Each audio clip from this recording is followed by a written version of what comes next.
stand here and I'm filled with emotion. The support I feel in this room is palpable.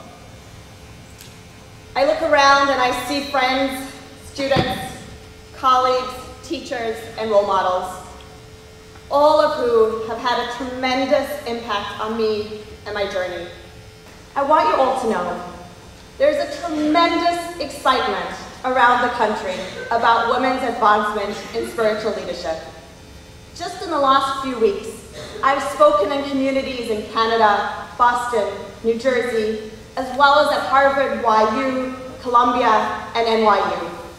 The community is inspired, electrified, and supportive of women functioning in rabbinic roles.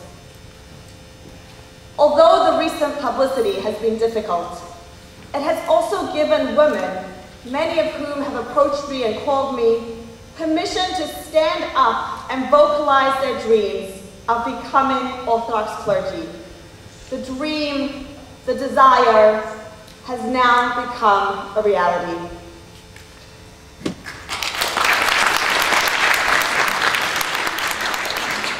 But I would be remiss if I didn't acknowledge the detractors.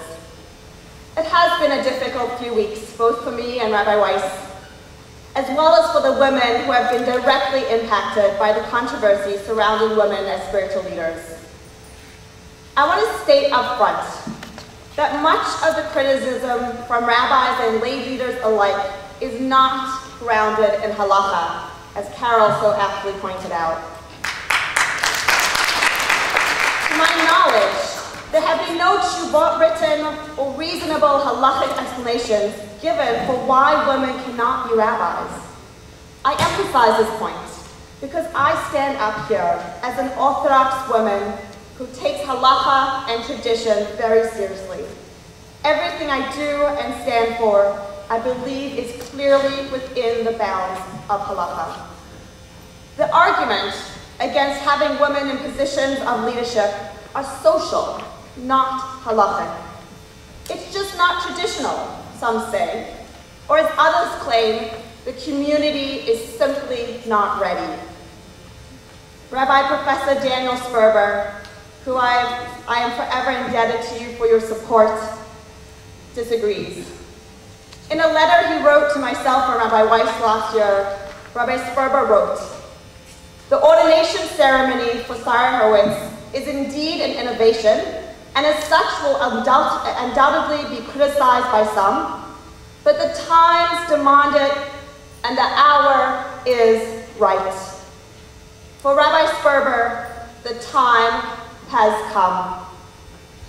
And yet the change in title from Maharat to Rabbah has precipitated a firestorm that was unexpected and unintended. Rav Avi and I worked with the leadership of the RCA to try to strike a balance between being able to continue to train and place women in positions of spiritual leadership with the inherent discomfort that some have with seeing women in rabbinic positions. For some, the agreement reached can be seen as a capitulation to the RCA, maybe a step or two backwards.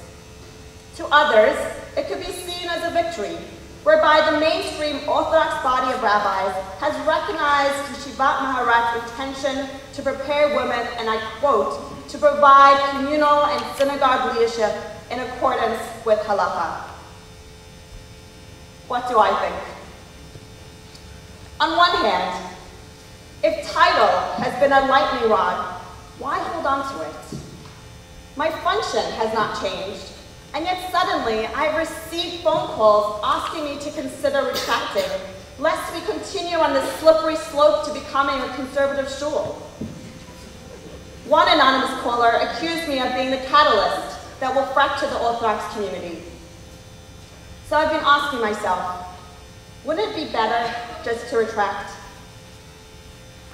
But on the other hand, having a title allows me to do my job better, to be present for more people.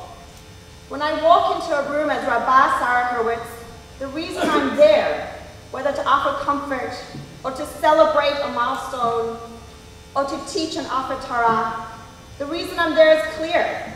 and people are more open to my guidance. For me, being able to function as a Rabba, as a full member of the rabbinic staff at HIR, has been a gift. I believe that what I do is a calling, and I can't imagine doing or being anywhere else. And so Rav Avi and I thought that the title Rabbah would be a more appropriate description of my function. But the fact remains, if the title change causes a dissonance that will prevent me from serving my community, then perhaps the title is not appropriate for now. And so the HIR community has started a process of education and dialogue with its congregants to help ensure that the title Rabbah is truly a best fit for our community. So where do we go from here? What does the future hold for Orthodox women as spiritual leaders? I would like to suggest a three-pronged approach to help support this inevitable move towards women as spiritual leaders. Institutions must continue to train women on a high level, and we have to support these institutions. Last April, we took out an ad in the Jewish Week announcing the opening of Yeshivat Maharat. We received over 35 applicants and inquiries. Yeshivat Maharat has 4 students enrolled. We have selected a group of women who are impressive in skill level, committed to the Orthodox community, and dedicated to serving the Jewish community. The second key component to supporting women's advancement in spiritual leadership is community education. Yeshivat Maharat has accepted this challenge to educate the community by sending students to communities around the country. Invite our women to your communities. Their excellence will speak for itself. And it is my belief that in just a few years, my children will look to men and women functioning as spiritual leaders as their role models. Finally, the third component is advocacy. Each of you should commit to speak to your rabbis and lay leaders. If you can, write a letter of support and show it to your community rabbis. Let them see that there's a critical mass of Orthodox Jews who support women as spiritual leaders. Describe how richer Orthodox Judaism will be when 50% of the population have a voice in shaping and contributing to our community as spiritual leaders. Additionally, finding jobs for each of our graduates may be challenging, but you can help. Shuls must hire women as part of their clergy. Schools must recognize women's learning, and pay should be consonant with that of male rabbis.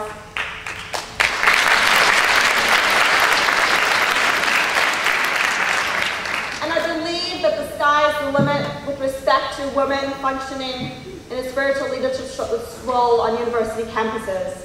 I've heard that Hillel is just waiting to place our graduates on college campuses.